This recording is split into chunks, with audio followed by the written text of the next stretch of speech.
Oui, monsieur, je crois que vous serez satisfait. Et nous vous avons amené le plus grand médecin du monde. Oui, bon, Antoine, il faut tirer lécher la peste qu'il a. Et tous les autres ne sont pas dignes de y déchausser ses souliers. C'est un homme qui a fait des cures merveilleuses. Oh, Dieu a guéri des gens qui étaient morts. Il est un peu capricieux, comme je vous ai dit. Et parfois, il a des moments où son esprit s'échappe. Et il ne paraît pas ce qu'il est.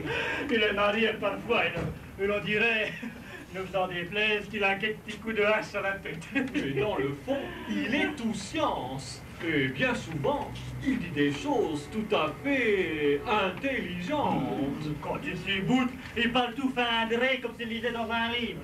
Sa réputation s'est déjà répandue ici. Et tout le monde vient à lui. Je meurs d'envie de le voir. Oh, faites-le-moi vite venir. Je vais le chercher. Enfin, monsieur, celui-ci fera exactement ce qu'ont fait les autres. Je pense que ce sera tout comme. Et la meilleure médecine qu'on pourrait donner à votre fille, ce serait selon moi un beau et beau mari pour qu'il y ait de l'amitié. Ouais.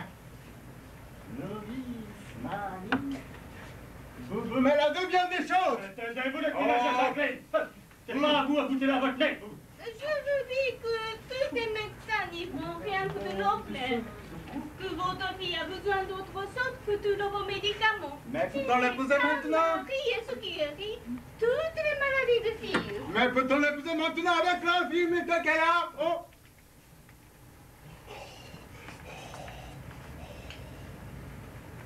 Ah.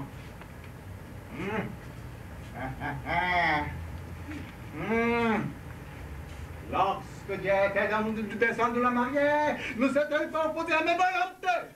Je le crois bien. Vous vouliez lui donner un homme qu'elle n'aime point. Connaîtriez-vous ce monsieur Léandre qui lui touchait au cœur? Elle aurait été pour obéissante. Non. Et je parierais qu'il apprendrait comme elle est si vous voulez la lui donner. Léandre n'est pas ce qu'il lui faut. Il n'a pas autant d'avion que l'autre. Non. Il a un oncle qui est assez riche, dont il est l'héritier. Pour sa bien avenue, me semble autant de chansons. Il n'a rien de tel qu'on possède. Elle a un cœur en risque de se tromper lorsque l'on compte sur l'héritage d'un appartara. La mort n'a pas toujours les oreilles ouvertes pour dire de monsieur les héritiers. J'ai toujours dit qu'un mariage comme Aya, contentement passe richesse. Les pères et les mères ont cette maudite coutume de demander toujours qu'a-t-il et qu'a-t-elle sans penser le bonheur de nos filles. Et voilà qui part ces pauvres filles mal mariées deviennent jaunes comme les coins et toutes maigres. Monsieur, je vous le dis tout net, on a son plaisir en ce monde et j'aimerais mieux donner à ma fille un bon mari pour qu'il y ait de l'amitié plutôt que tout l'or du monde. Peste. Madame la nourrice, comme vous dégoisez, donnez-vous de m'ouvrir. Je vous mets trop de soin et vous achevez votre lait. C'est qu'une impertinence. Monsieur n'a que faire de ces discours, et c'est ce qu'il a à faire. Maintenant de donner la petite carte d'enfant sans en faire un raisonneux. Monsieur le père de sa fille, et il sait ce qu'il a à faire. Tonneau. Monsieur, je vais un peu le mortifier et lui montrer le respect qu'elle vous est. Oui, mais ces gestes ne sont pas nécessaires, hein? Monsieur, préparez-vous. Voici notre médecin, science. Oh, médecin.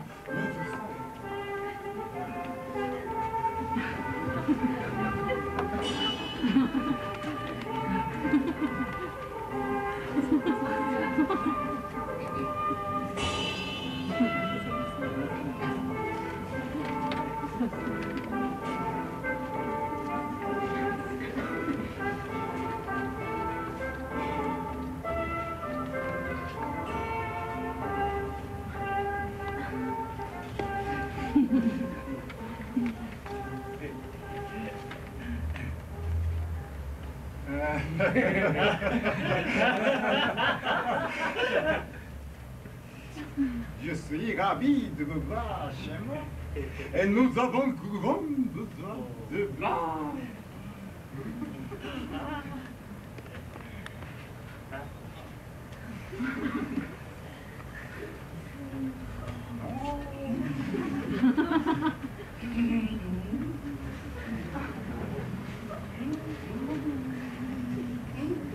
Hippocrate dit que nous ne cuvrions tous deux. Hippocrate dit cela?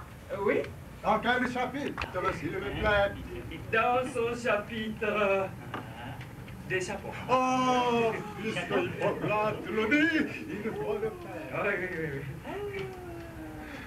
Ah, monsieur le médecin, qui avait appris les merveilleuses choses. À qui parlez-vous, gosse? Ah, vous? Je ne suis pas médecin. Vous n'êtes pas médecin? Non. Vraiment. Oh, oh, Tout de bon? oh, tout de bon. Oh, oh, oh, oh, oh, oh. Vous êtes médecin maintenant. Et moi, je n'ai jamais eu d'autant diplôme. Bah, Quel diable d'homme avez-vous amené là? je vous ai bien dit que c'était un médecin. Ouais, mais je l'embarrais promener avec ses goguenarderies. Vous ne pouvez pas garder ça, monsieur, c'est pour rire. Allez, vous les entrées, ne me plaît pas. Oh, monsieur, je vous demande pardon pour la liberté que j'ai prise. Je suis votre serviteur. Ah, je suis fâché. Je ne sais pas. Ah, des coups de bâton. Il n'y a pas de mal. Ah, que j'ai eu l'honneur de vous donner. Ne parlons plus de cela, monsieur. Ah, Il y a une fille qui est tombée dans une étonnante maladie. Ah, je suis ravi, monsieur, que votre fille ait besoin de moi. Je souhaiterais de tout mon cœur que vous annonciez, vous et toute votre famille, pour vous témoigner l'envie que j'ai de vous servir. Je suis obligé de ces sentiments. Ah, je vous assure, c'est du meilleur de mon âme que je C'est me pas parle. d'honneur que vous me faites. Ouais. Comment s'appelle votre fille? Dieu sande. Lucette. Ouais. Ah, bon nom. Ah, mais Lucette. On verra un peu ce qu'elle fait. Ouais, ouais. Ah, qui est cette belle femme? Elle a nourrice d'un petit enfant couillard. Oh, peste. Le Dieu, le mauvais copain. Ah, nourrissant, maintenant, nourrissant. Ma médecine est la très humble esclave de votre nourricerie. Je viens d'être le petit bébé fortuné qui t'étale le lait de vos bonnes grâces. Tous mes remèdes, toute ma science, toute ma capacité. Bon, avec votre permission, monsieur le médecin, laissez-la ma femme, s'il vous plaît. Quoi? Arrêtez votre femme? Vraiment, je ne savais pas cela. Je me réjouis pour l'amour de l'homme. Tout doucement, s'il vous plaît. Je vous assure que je suis ravi que soyez unis ensemble. Je vous félicite d'avoir, je la félicite d'avoir un mari comme vous. Je la félicite. Je vous félicite d'avoir une femme si belle, si sage, si fiable comme elle. Ouais, monsieur le médecin. Pas tant de compliments, je vous supplie. Ne voulez pas que je me réjouisse avec vous d'un bel assemblage. Avec moi tant qu'il vous plaira, mais avec ma femme, trace de cérémonie. Et je peux en parler également au bonheur de tous deux. Si je vous embrasse, vous vous demandez ma joie. Je l'embrasse tout de même pour lui demander aussi. Oui, monsieur le médecin, pas tant de compliments, je vous supplie. Oh, monsieur, on va vous emmener ma fille tout de suite. Je l'attends, monsieur, avec toute la médecine. Avec toute la médecine, où est-elle? Là-dedans. Oh! Ah, oui, comme je m'intéresse à toute votre famille, il faut que je sais un peu le lait de votre nourrice. Et que je Non, je n'avais que faire de ça. C'est l'envie de médecin de voir le téton des nourrices. Je donne de ça. As-tu bien la rudesse de te poser au médecin? Oh,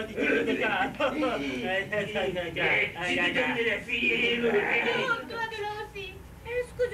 pas assez grande pour me défendre moi-même. S'il me fait quelque chose qui ne soit pas offert. Je ne veux pas qu'il te garde, moi. Et le vilain qui est jaloux de sa dame. Monsieur, monsieur, voici ma fille.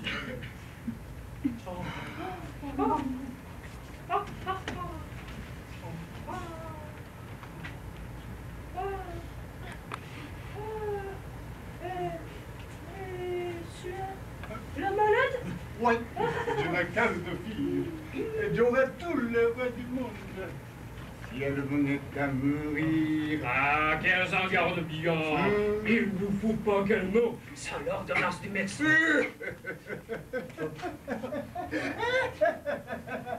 Allons, monsieur.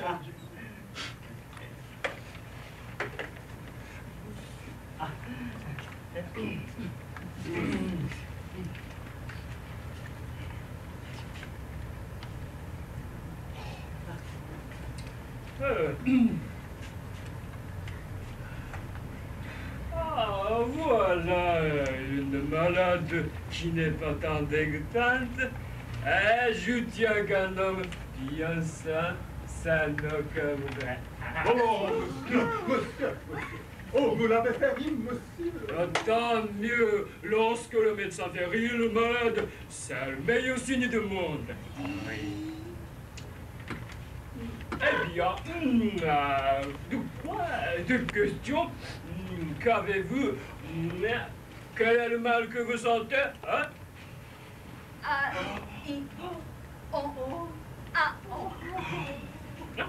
Que dites-vous?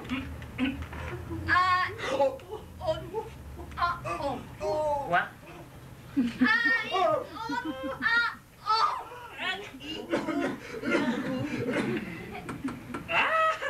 Je ne comprends pas.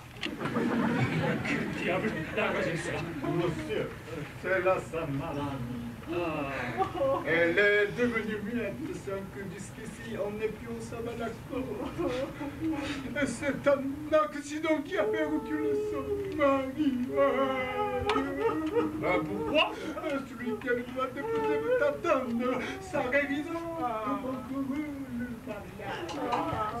Qui est ce sang-là qui ne veut pas que sa femme soit muette? Il a dû que la mienne ait cette maladie.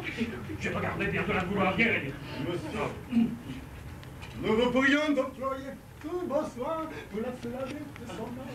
Ne vous mettez pas en peine. Dites-moi un peu. Ce mal l'oppresse-t-il beaucoup? Oh, bien. Attendu. Sent-elle de grandes douleurs? Fort grande. Ah, c'est fort bien fait. Va-t-elle, vous savez?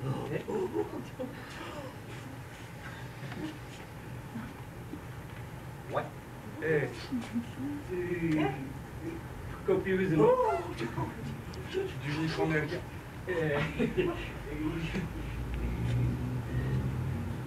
Ma petite était le loin. Je ne retournais pas à ces choses. Oui, oui. Oh. Bien. Donnez-moi votre bras.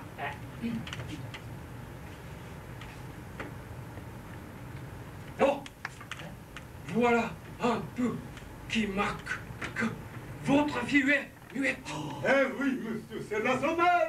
Vous l'avez trouvé dingue du premier coup. Il a deviné sa maladie. Ouais. Nous, en tant que médecins, nous comprenons tout de suite les choses. Un ignorant aurait été embarrassé et vous aurait dit Oui. C'est ceci, c'est cela. Oui. mais moi, je touche au but du premier coup. Et je vous apprends que votre fille est mieux.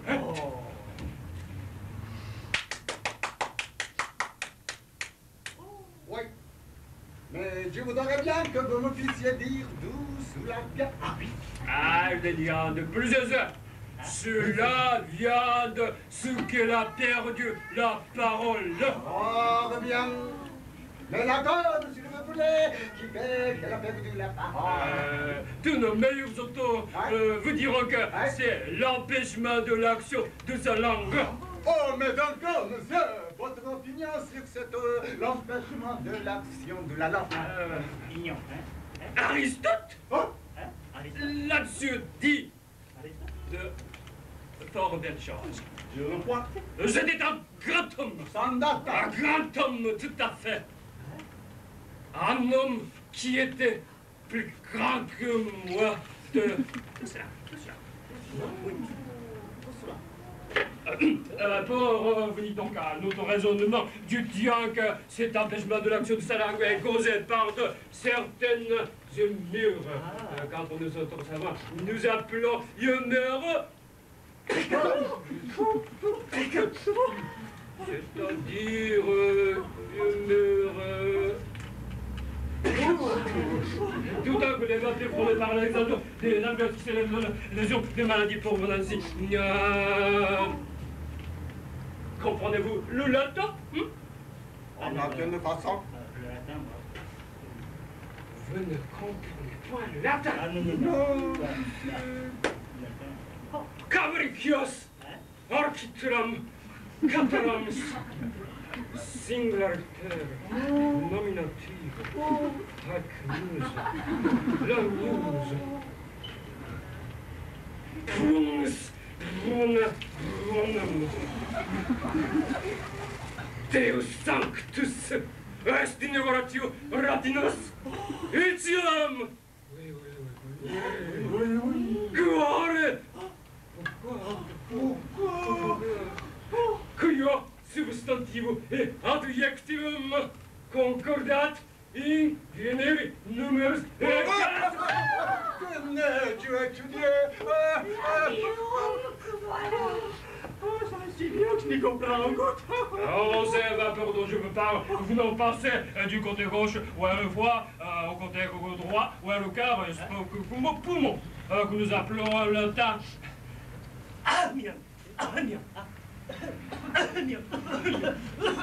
Et encore que ça, avec le cerveau que nous appelons grec.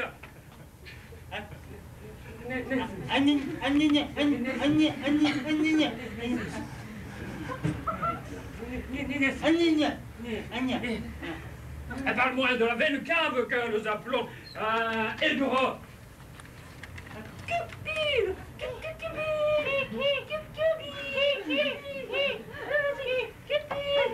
Encore dans un chemin, les dites vapeurs qui remplissent les venticules de mon plate. Parce que les dites vapeurs... Comprenez bien ce raisonnement, s'il vous plaît. Aucune certaine malignité.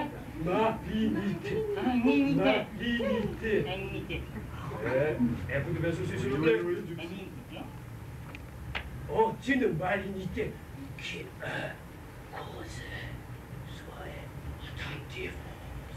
Oui, je sais. Causez pas la quantité du mur rangeant près de la concavité du il arrive que ces vapeurs aux savantes nequeis quis poterim mis. Voilà justement ce qui fait que votre vie est miette. C'est bien dit, notre homme. Et la langue aussi bien pendue. On ne peut bien mieux raisonner sans date. Mais il n'y a qu'une seule chose qui m'a surpris, c'est l'endroit du foie de cœur. Il me semble que vous l'êtes placé autrement qu'il ne semble. Que le cœur est du côté gauche et le foie du côté droit. Oui, cela était autrefois ainsi. Mais nous avons changé tout cela. Et nous faisons maintenant la médecine d'une méthode toute nouvelle. Oh, c'est ce que je ne sais pas.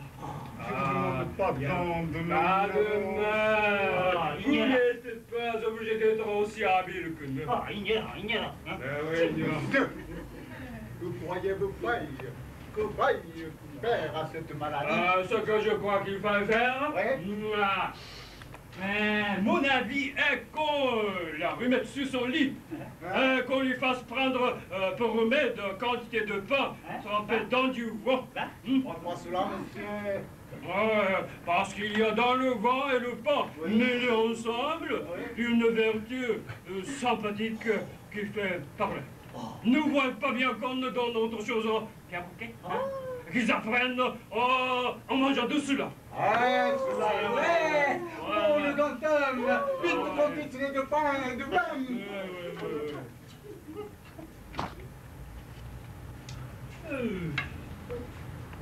Je reviendrai ce soir.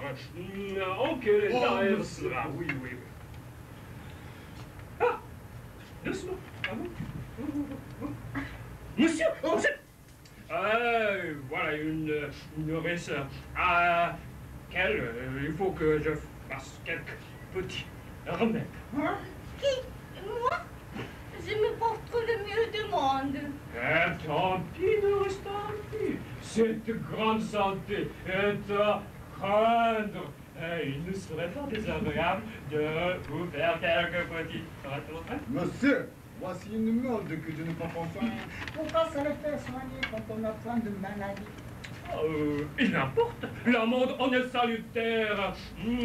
Comme on boit pour la soif à venir, il faut se soigner aussi pour la maladie à venir. Ma foi, je me moque de ça.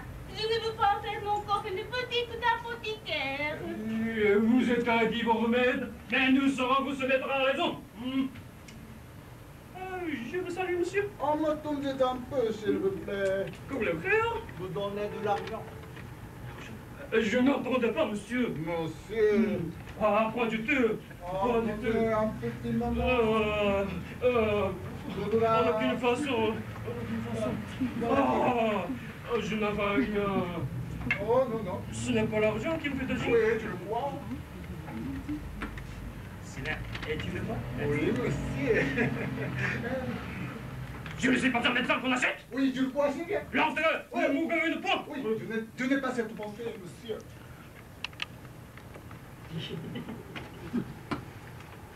Ma foi, ce n'est pas mal. Bon, vieux, Monsieur, il y a longtemps que je vous attends. Tu viens pleurer pour votre assistance. Voilà un peu qui est fort mauvais. Je ne suis pas malade, monsieur. Et ce n'est pas tout cela que je viens de dire. Si vous n'êtes pas malade, pourquoi diable ne le dites-vous pas? Oh, voilà. Pour vous dire la chose en deux mots, je m'appelle Léandre. J'ai une licence que vous venez de visiter. Et comme, à cause de la mauvaise milieu de santé, je ne peux pas aller la voile. Je vous supplie de bien vouloir servir mon amour. J'ai trouvé une petite chose. Toute bonne. Il de me dépendre absolument mon bonheur et ma fille. Pour qui me prenez-vous? Comment osez-vous adresser à moi pour vous servir dans votre amour et rabaisser la dignité de médecin en des appelant douce et de nature? Monsieur, ne faites pas du bruit. J'en vous fais moi? Vous êtes impertinent. Monsieur, 2 secondes. Moi je vous apprendais que c'est une insolence extrême de vouloir que... je ne parle pas pour vous, car vous êtes honnête homme. Je serais ravi de vous rendre service. Je vous demande pardon. Vous vous moquez. De quoi est-il question? Vous saurez donc, monsieur, oui, que cette maladie que vous voulez guérir est une feinte maladie. Les médecins ont les là-dessus comme il faut.